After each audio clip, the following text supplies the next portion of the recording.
The chamber was massive and circular, with seats arranged in rising tiers that reached toward a domed ceiling, made of some kind of translucent crystal.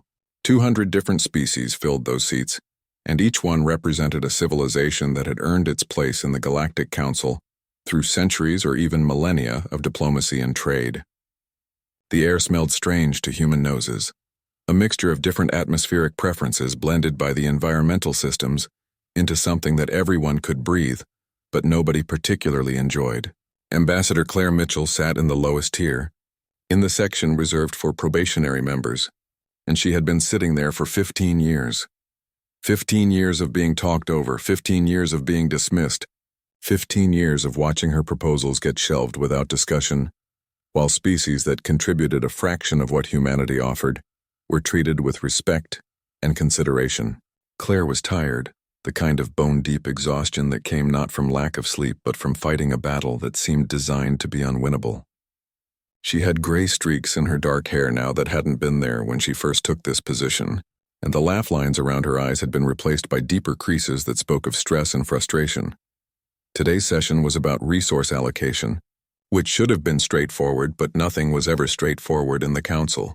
The speaker, a tall insectoid being named Vornthak from a species called the Zenthari, stood at the central podium with his 6-fingered hands gesturing as he spoke.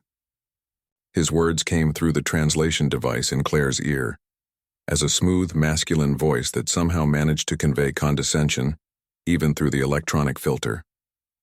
He was proposing a new tribute system, and when he reached the section about Earth, Claire felt her jaw tighten. The proposal demanded that humanity increase its contribution of rare earth metals by 40%, increase its medical supply shipments by 30%, and increase its food exports by 25%. In exchange for this massive increase in resources flowing out of human space, Earth would receive nothing except the continued privilege of maintaining its probationary seat. Claire's hand moved to the request button on her desk, the small light blinking as she waited for acknowledgement, but Vornthak's large compound eyes swept past her section without pausing. Captain Jake Morrison stood against the wall behind Claire's seat, his posture relaxed but his eyes constantly scanning the chamber. He was head of her security detail and had been with her for 8 years, long enough to read her moods without her having to say a word. He saw the tension in her shoulders and the way her finger pressed the request button 3 more times. Each press a little harder than the last, and he knew something was building. The Valtorian representative, a being that looked vaguely reptilian with blue-green scales, stood when recognized and voiced support for the proposal. So did the Kryn delegate and the Horath observer and a dozen others. Not one of them acknowledged that the burden of this increase would fall almost entirely on humanity. Not one of them seemed to care that Earth was already providing more resources than species that had been council members for 300 years. Claire stood up without being recognized, her chair scraping loudly in the sudden quiet. Vornthak's head swiveled toward her, his mandibles clicking in what the translation software had once told her was irritation. "The junior member will wait to be recognized," he said, and there was that word again, junior, the word they used to keep humanity in its place. "The junior member has been waiting for 15 years, Claire said, her voice steady and clear, projecting across the chamber in a way that made several delegates turn in their seats. 15 years of patience, 15 years of cooperation, 15 years of giving more than we receive and being grateful for the opportunity." Vornthak's translator carried an edge of warning. "Ambassador Mitchell, you are out of order." "No, Speaker Vornthak, you are out of order." Claire gathered her data tablets, sliding them into her briefcase with deliberate movements. "This council is out of order. This entire system is out of order." Jake moved closer, one hand near his sidearm, though he knew he'd never draw it here. "Ambassador," he said quietly, but she shook her head. "We're done here, Captain," she said, loud enough for the nearest delegates to hear. "Done with the condescension, done with the exploitation, done with being treated like children, who should be grateful for any scraps thrown our way." The chamber erupted in a buzz of conversation, translation devices creating a cacophony of overlapping voices. Vornthak raised his voice. "You cannot simply leave during proceedings, there are protocols." Claire turned to face him fully, and something in her expression made him stop mid-sentence. "Protocols that you've twisted to keep humanity bound while you drain our resources. Protocols that give us all the responsibilities of membership, with none of the benefits. Protocols that mean nothing because they're only enforced when it's convenient for you. She started walking toward the massive doors at the chamber's entrance, her heels clicking on the polished stone floor. Jake fell into step beside her, along with the other 2 members of her security team. Behind them, dozens of voices called out in various languages and tones, some demanding she return, others asking what she meant, but Claire didn't slow down. "Ambassador Mitchell," Vornthak's voice boomed through the speakers following her retreat. "If you leave now, there will be consequences." Claire stopped at the threshold and looked back at the assembled representatives of 200 civilizations. She saw Vornthak standing at his podium. She saw the Valtorian delegate half risen from his seat. She saw the Kryn observer leaning forward with interest, and she saw in dozens of faces the dawning realization that something significant was happening. "There will indeed be consequences," Claire said. "Humanity withdraws from the Galactic Council effective immediately. We revoke all existing agreements. We recall all our personnel from Council facilities, and we terminate every trade arrangement and defense pact. You wanted us to learn our place, Speaker Vornthak, and we have. Our place is not here, not under these terms, not as your subordinates. You need us," Vornthak said, but there was uncertainty in his voice now. Claire smiled, and it wasn't a pleasant expression. "Do we? I guess we're about to find out. But I suspect, Speaker, that you're about to discover you needed us far more than we ever needed you." The doors opened before her, and Claire walked through them without looking back.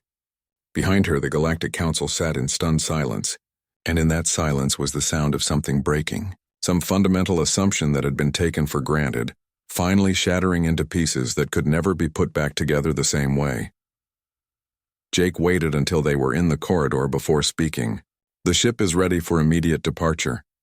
"Good," Claire said, and for the first time in 15 years she felt the weight lifting from her shoulders. "Let's go home." The news spread across the galaxy faster than anyone expected, carried by quantum communication networks that linked thousands of worlds in an instant. On every planet that had dealings with the Galactic Council, beings of countless species stared at their news feeds and tried to understand what had just happened. Humanity, the species that everyone had dismissed as eager newcomers who should be grateful for any attention, had walked away from the most powerful political body in known space. They hadn't threatened, they hadn't negotiated. They had simply stood up and left.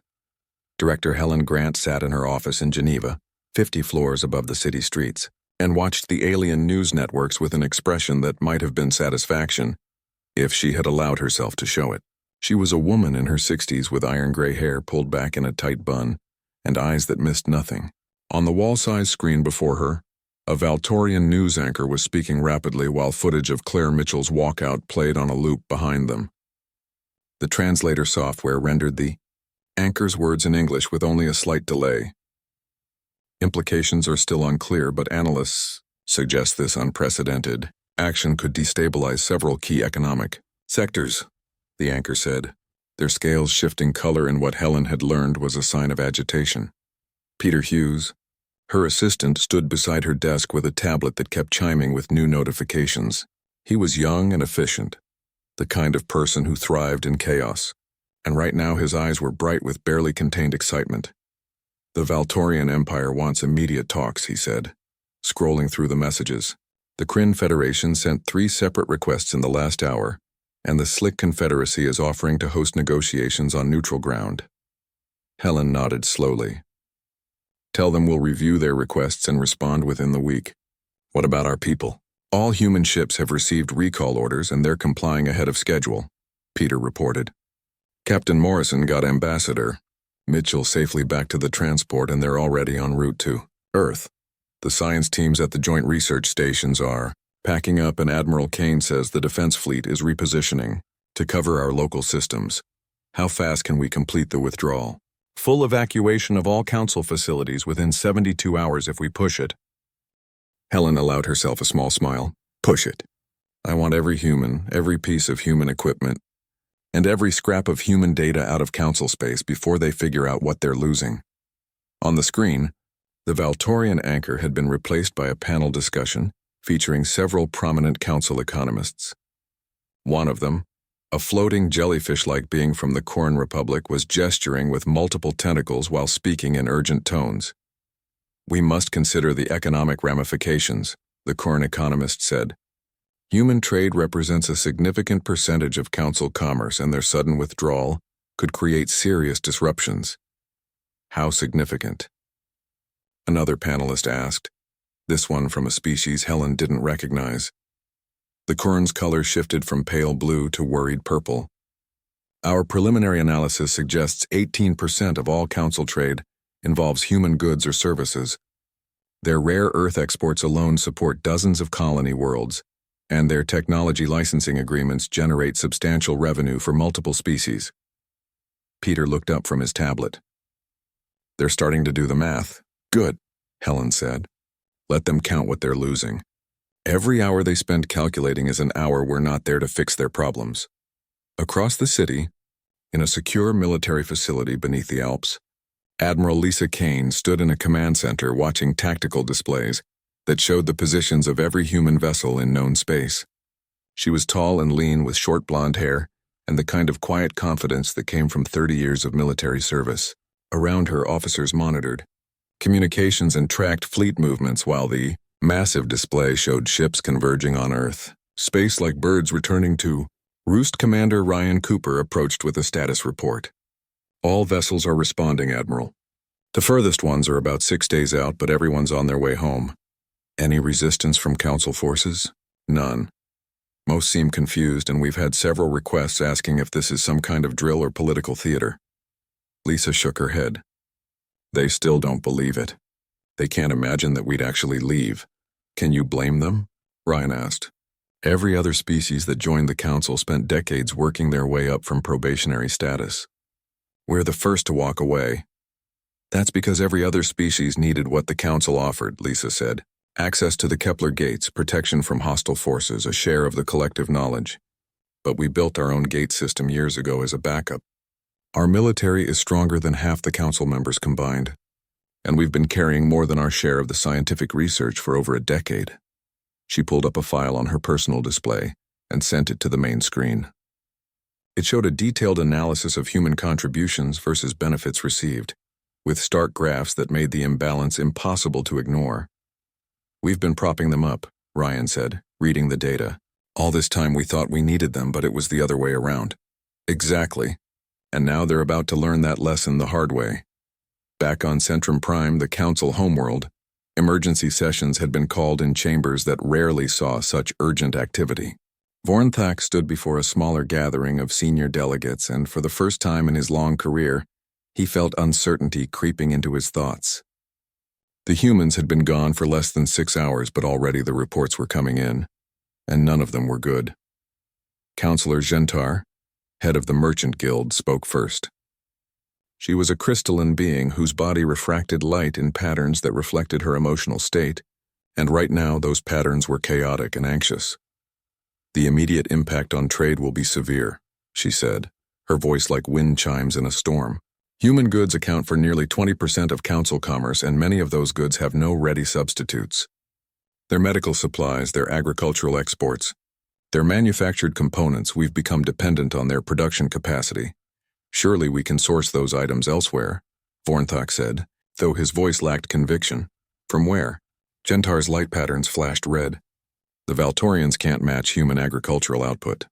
The Kryn lack their medical technology, and nobody builds starship components as efficiently as human factories.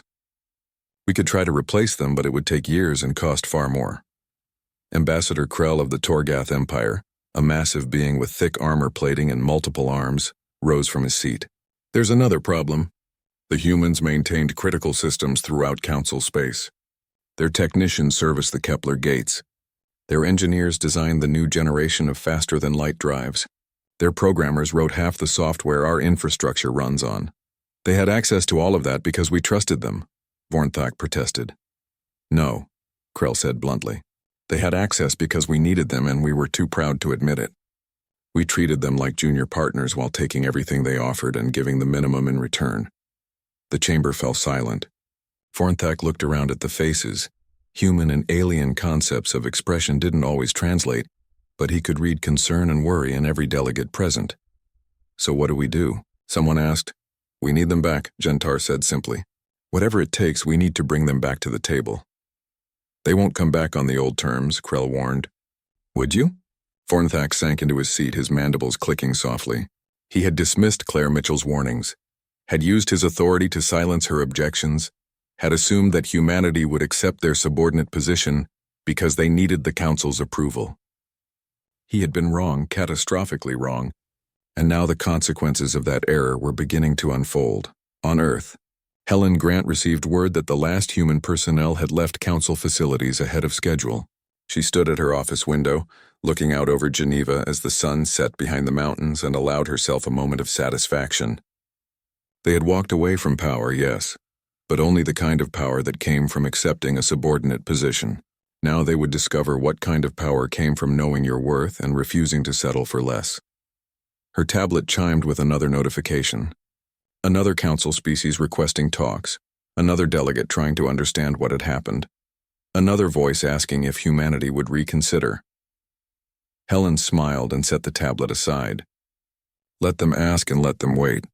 The answer would come, but on humanity's terms, and those terms would be very different from what the Council had grown accustomed to. 2 weeks after humanity walked out of the Galactic Council, the first systems began to fail. It started small, with minor inconveniences that most species barely noticed. But those small problems grew into larger ones with frightening speed. On the mining colony of Tarsus 9, a settlement built into the side of a massive asteroid, the extraction equipment stopped working on a Tuesday morning. The machines were human-designed, built by a company from Earth that had sold them to the Valtorian Empire 5 years ago as part of a technology-sharing agreement. When the primary drill assembly seized up and refused to restart, the Valtorian foreman tried every troubleshooting procedure in the manual, but nothing worked. He sent a message to the manufacturer requesting emergency support and received an automated response that made his scales pale. The contract had been voided following humanity's withdrawal from Council space, and all technical support had been terminated. For assistance, please consult local technicians. The problem was that there were no local technicians who understood human mining technology, because the Valtorians had never bothered to train anyone, assuming that human support would always be available. Tarsus 9 produced 70% of the platinum group metals used in Council shipbuilding, and now that production had stopped completely. In the Kepler Gate network, the situation was worse. The gates were massive structures that created wormhole connections between distant points in space, allowing ships to cross hundreds of light-years in minutes instead of months.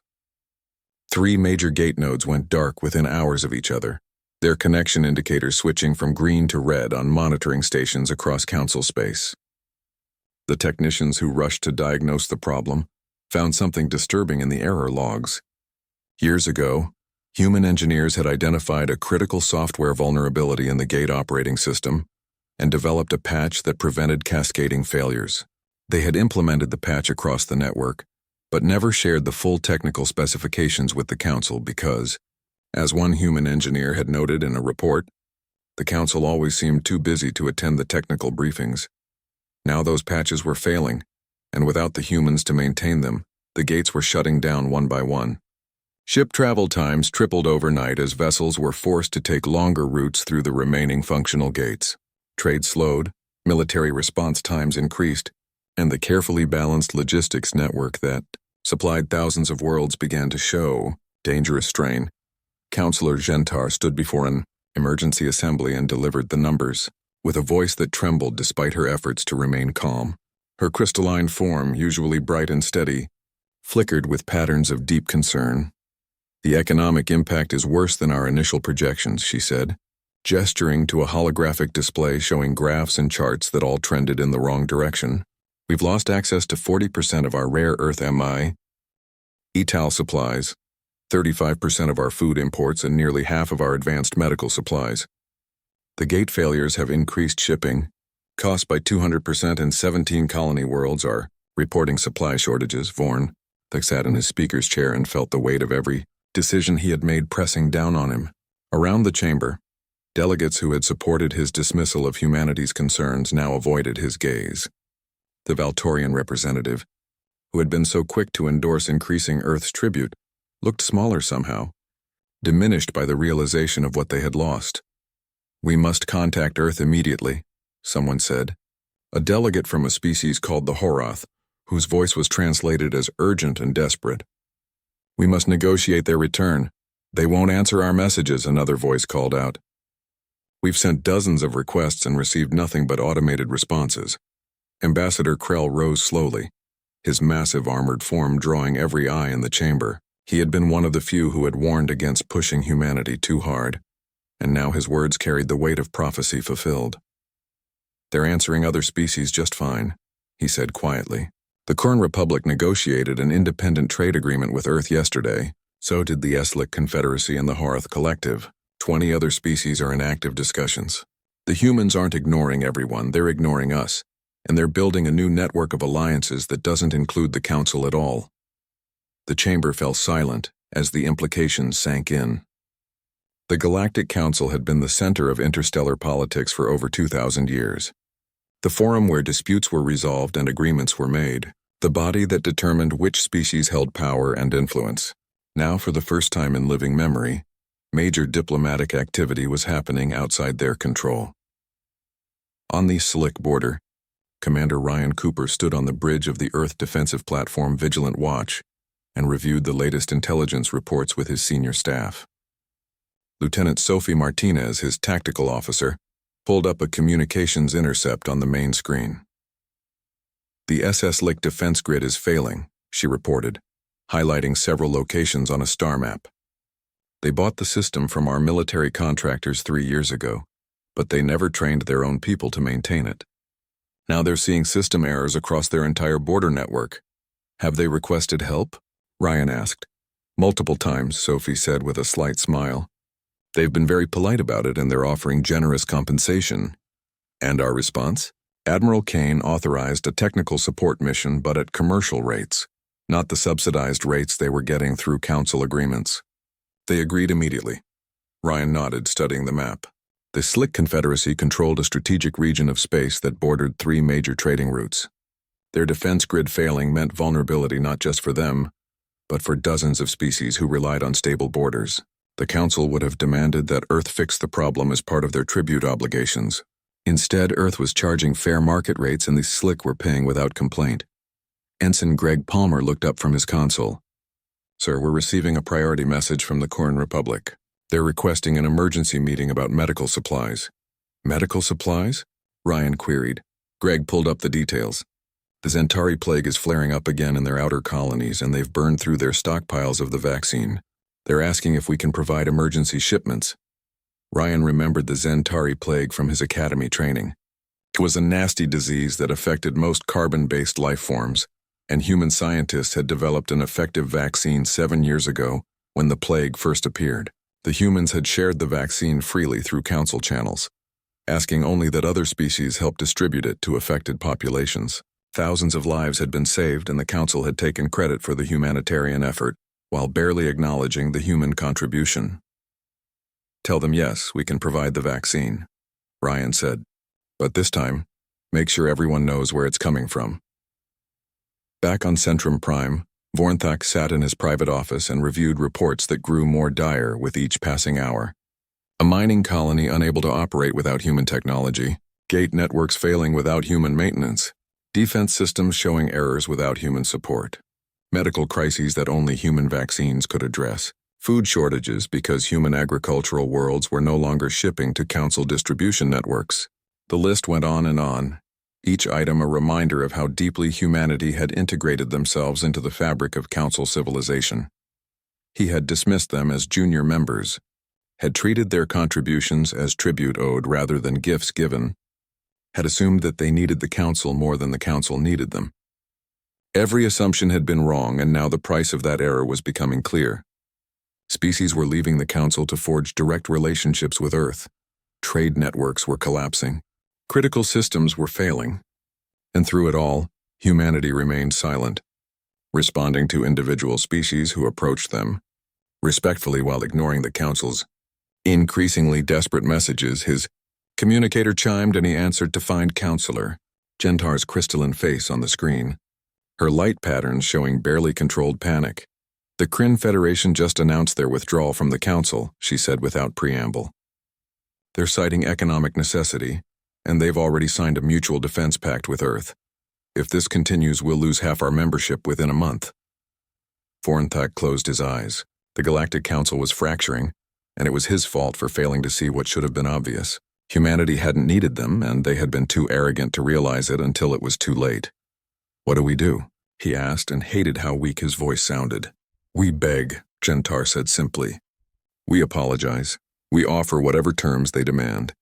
And we pray they're willing to listen, because without them, the Council will collapse completely. Vornthak looked out his window at the towers of Centrum Prime, the seat of galactic power for 2 millennia, and wondered how long those towers would remain standing if humanity decided they weren't worth saving.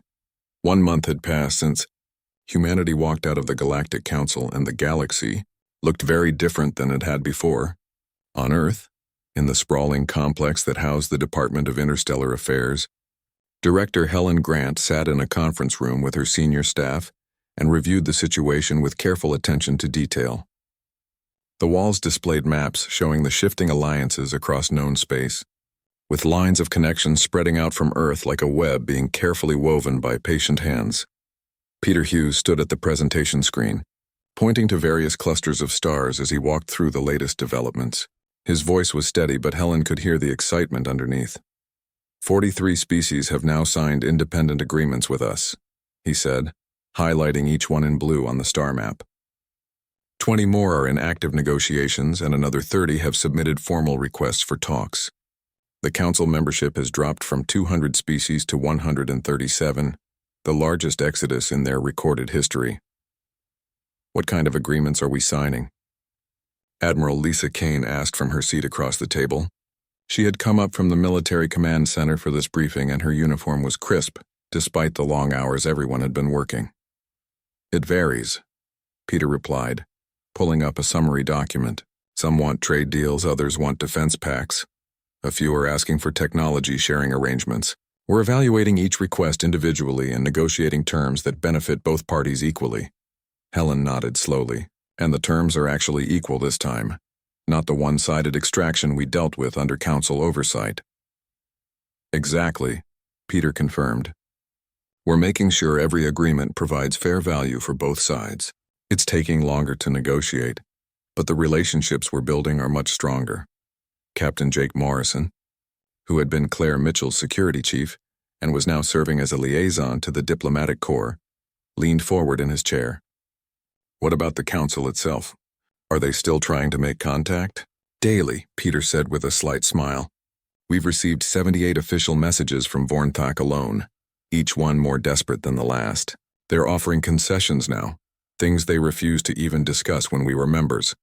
Such as, Helen prompted, full voting rights, equal resource sharing, removal of all tribute requirements, access to restricted technologies, a permanent seat on the Leadership Council. Peter scrolled through the list.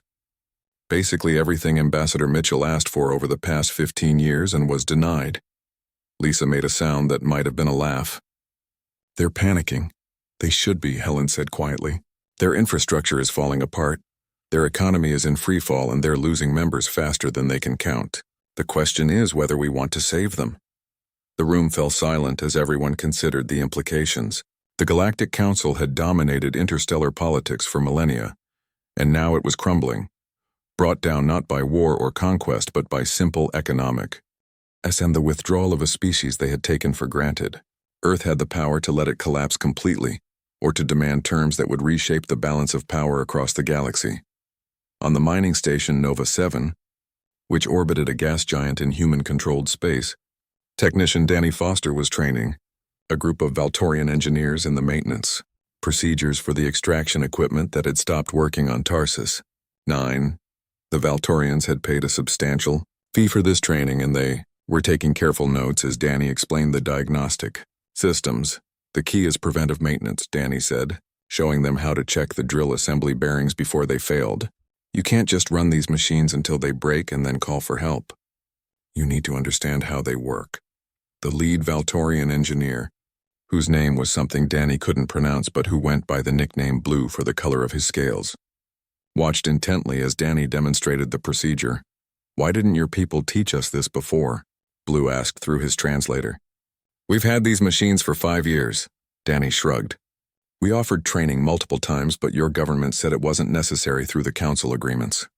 They figured they could just call us whenever something broke." "That was foolish," Blue said bluntly. "We should have learned this from the beginning." "Yeah," Danny agreed. "But you're learning now, and that's what matters."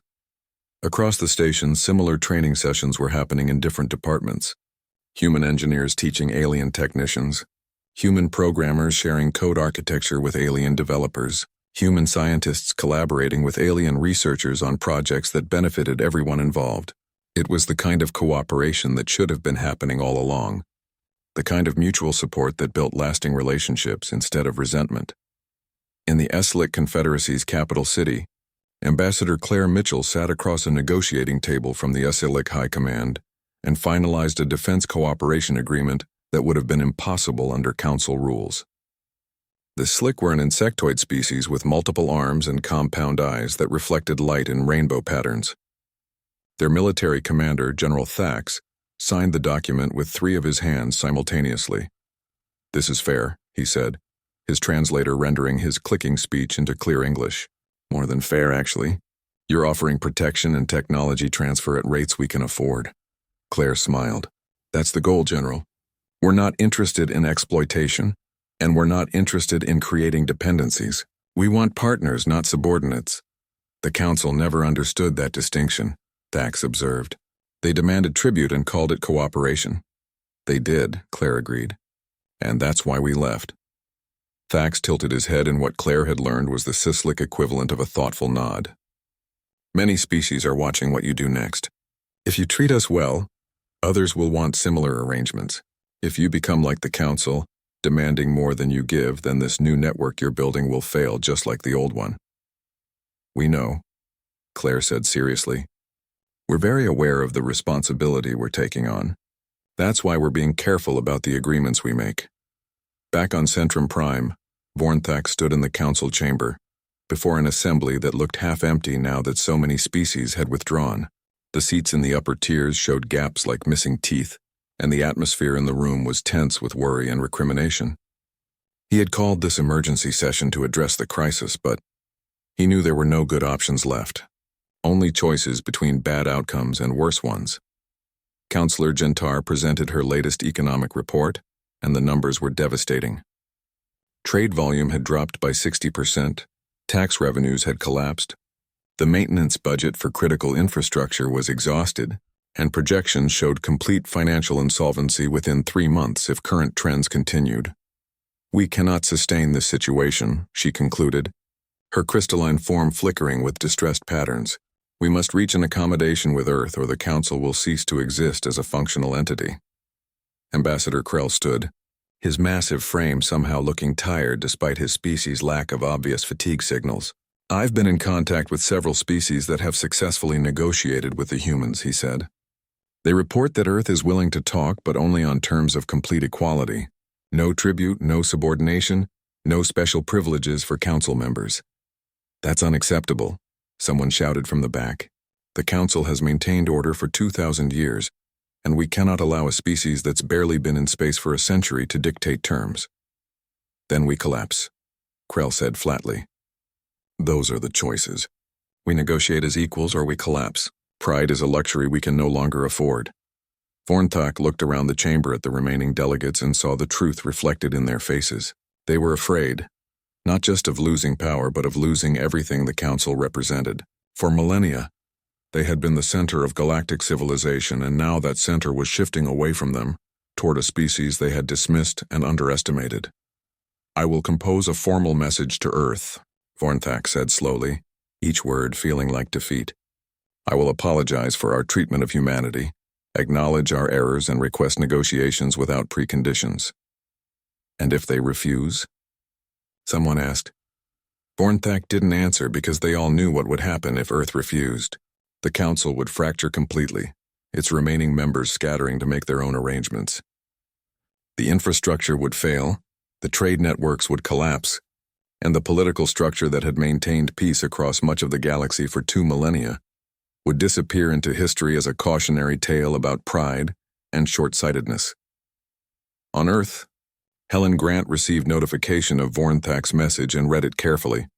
It was humble, apologetic, and desperate, everything their previous communications had lacked. She forwarded it to Claire Mitchell with a simple note attached asking whether humanity should respond, and if so, what their terms should be. The decision of whether to save the Galactic Council or let it fall rested in human hands now, and whatever they chose would reshape the political landscape of the entire galaxy for generations to come. 6 weeks after humanity walked out of the Galactic Council, Ambassador Claire Mitchell returned to Centrum Prime. The difference between this arrival and her previous 15 years of visits could not have been more stark. She did not arrive on a small diplomatic shuttle tucked into a commercial docking bay. She arrived aboard the Earth flagship Liberty, a massive vessel that gleamed in the light of the system's star, accompanied by an escort of 12 warships arranged in a formation that spoke of power and confidence. The fleet did not request permission to enter Council space.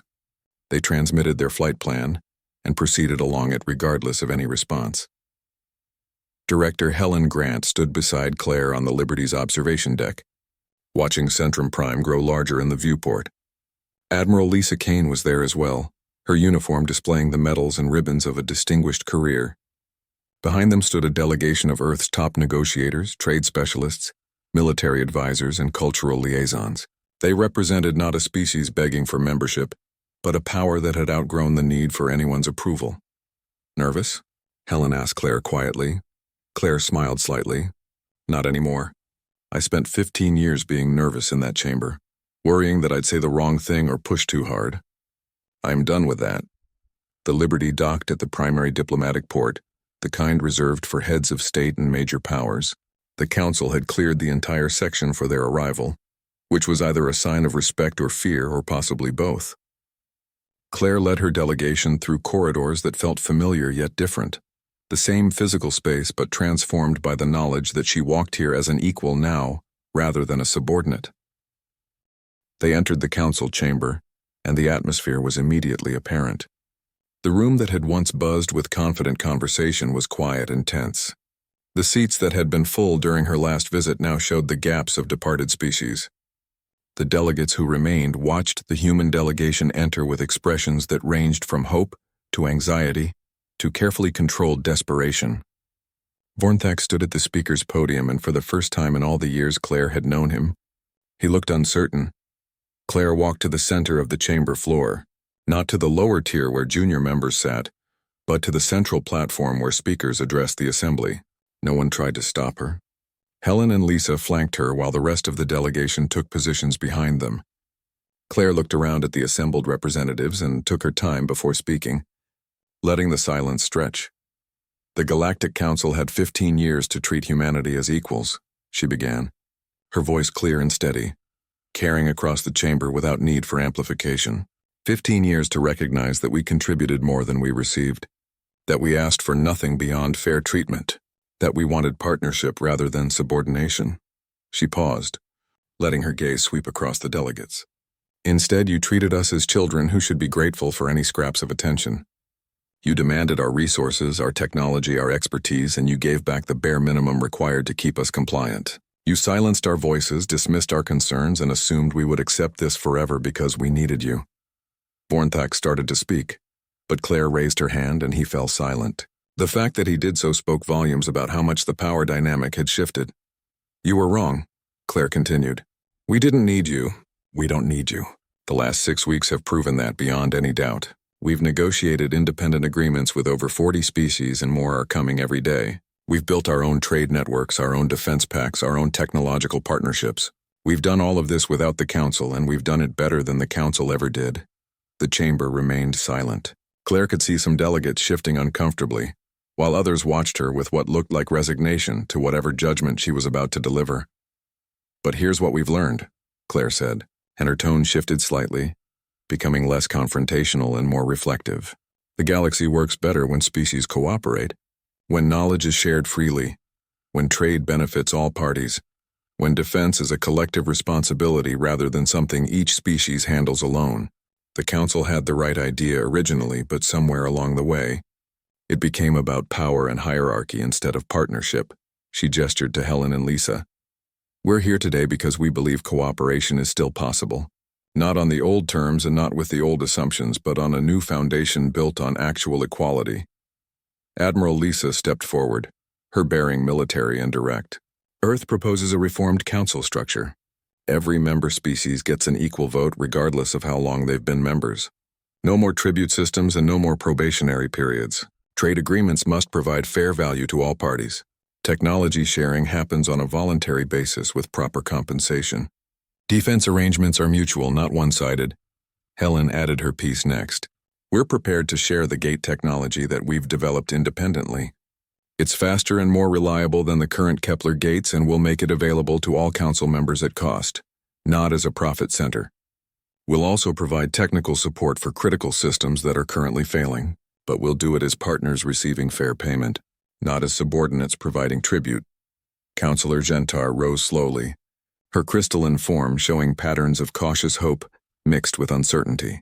And what guarantee do we have that Earth won't simply become the new dominant power, replacing one hierarchy with another? Claire smiled at that. No guarantee except our track record. Look at the agreements we've made over the past 6 weeks. Every single one has been negotiated as an equal partnership. We're not interested in domination because we remember what it felt like to be dominated. We want a galaxy where every species can thrive without having to bow to anyone else. Ambassador Krell stood, his massive form drawing attention. I speak in support of Earth's proposal, he said, his voice resonating through the chamber. They've treated my people with more respect in 1 month than this council showed them in 15 years.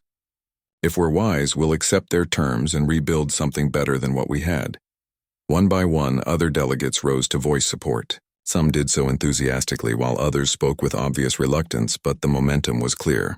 The old council was dead, and what would replace it depended on whether they could set aside their pride and accept a new order built on principles they had claimed to believe in, but never actually practiced.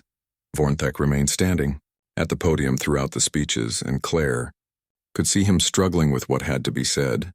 Finally he spoke, his translator carrying a tone of defeat mixed with resignation.